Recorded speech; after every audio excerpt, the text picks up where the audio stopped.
की काले हिली चप चप चप चौकी साथी चौकी साथी की काले हिली चौकी साथी की काले हिली चौकी साथी की काले हिली चौकी साथी आदि हजुर मांगता तोर बिलहु की काले हिली चौकी साथी आदि हजुर मांगता तोर बिलहु की काले हिली चौकी साथी की काले हिली चौकी साथी की काले हिली चौकी साथी आदि हजुर मांगता तोर बिलहु की काले हिली चौकी साथी आदि हजुर मांगता तोर बिलहु की काले हिली चौकी साथी की काले हिली चप चप चप चौकी साथी चौकी साथी आगे हजुर मांगता तोर बिलहु की काले हिली चौकी साथी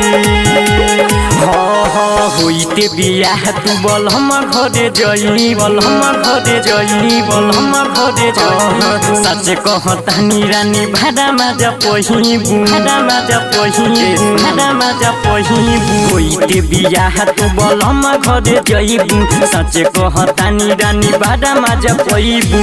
मस्ती में मन डोली जैसे खोले है चोली मस्ती में मन डोली जैसे खोली है चोली न होई हमन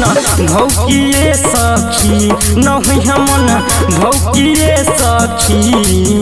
आदि हजुए मांगता तोर बिलहु की काले हिली चौकी सखी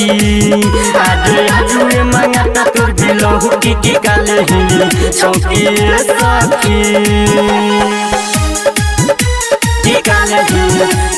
चप चप चप चौकी साथी चौकी साथी आगे हजुर मांगता तोर बिलहु की काले हिली चौकी साथी रोशन विनय संगे बिके परदेशी के परदेशी के परदेशी मन शोभिता यार मजा दिहे बेसी मजा दिहे बेसी मजा दिहे बेसी रोशन विनय संगे बिके परदेशी सुमन शोभिता यार मजा दिहे बेसी देह में देह तोहर गगरी ऊपर से नीचे सगरी देह में देह तोहर गगरी ऊपर से नीचे ले सगरी न तोरा कुछो लौकिए सखी न तोरा कुछो लौकिए सखी